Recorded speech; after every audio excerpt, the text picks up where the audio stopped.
سامعین، اس ناسوتی عالم میں اور اس احتیاج اور نیازمندی کے جہان میں تین ذمہ داریاں بہت ضروری ہیں۔ ایک، اللہ کو پہچاننا،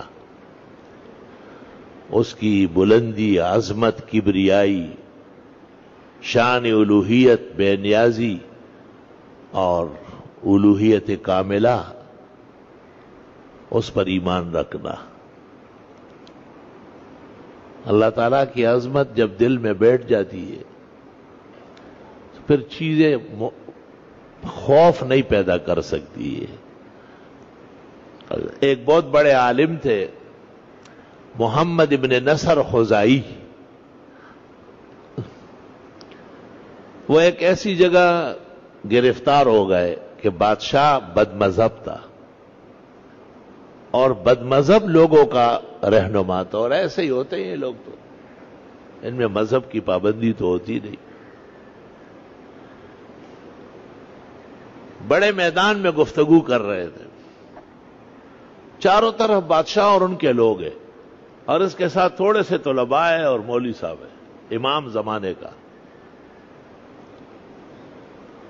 شاگردوں میں سے ایک کو بلایا ایسا اور کہا دل لرز رہا ہے، کوئی آیت پڑھ کر تقویت دے دے۔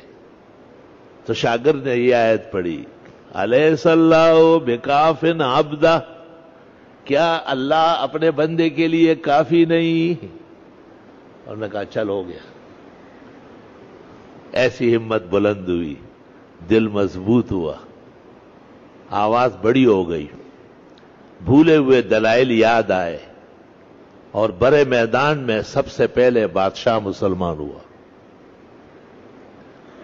اور حق قبول کرنے کا اعلان کر دیا کہ امام محمد ابن نصر خزائی اہل حق عالم معلوم ہو رہا ہے۔ الیس اللہ بکاف عبدہ، جو قرآن کو سمجھے ان کو قرآن سے توانائی ملتی۔ لا الہ الا اللہ وحدہ لا شریک لہ۔ دوسرا یہ کہ اپنے بارے میں خوش فہمی نہیں ہونا چاہیے، بس چند دن کے لیے آئے ہیں اور جانا ہے،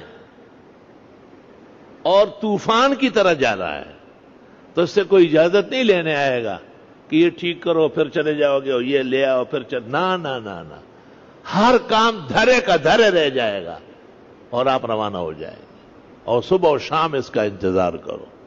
اس سے غفلت سخت نقصان اور خسارہ بازار ہے، مارکیٹ ہمیشہ کے لیے ڈاؤن ہو جائے گی۔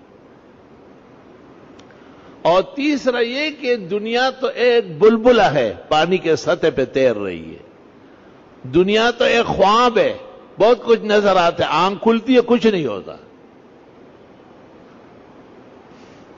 دنیا نے ہمیشہ اپنے دوستوں کو اجھاڑا ہے، یہ وہ بے وفا چیز ہے، اپنے طلبگاروں کو اور عاشقوں کو ہمیشہ لتاڑ کے رکھا ہے۔ اور یہ کہ ایک دنیا اور ہے، ایک عالم اور ہے، اس کو آخرت کہتے ہیں، دار البقا کہتے ہیں، تو دار الفنا ہے۔ خالدین فیہا، وہاں ہم ہمیشہ رہیں گے۔ اللہ تعالیٰ وہاں کی خوشیاں، وہاں کی کامیابی یہ اپنے فضل و احسان سے نصیب فرمائے۔ وَمَنْ زُحْزِحَ عَنِ النَّارِ وَأُدْخِلَ الْجَنَّةَ فَقَدْ فَازَ، جو جہنم سے بچایا گیا اور اس کو جنت دے دی گئی، اللہ فرماتے وہ واقعی کامیاب ہے۔ اس سے پہلے کیا کامیابی ہے؟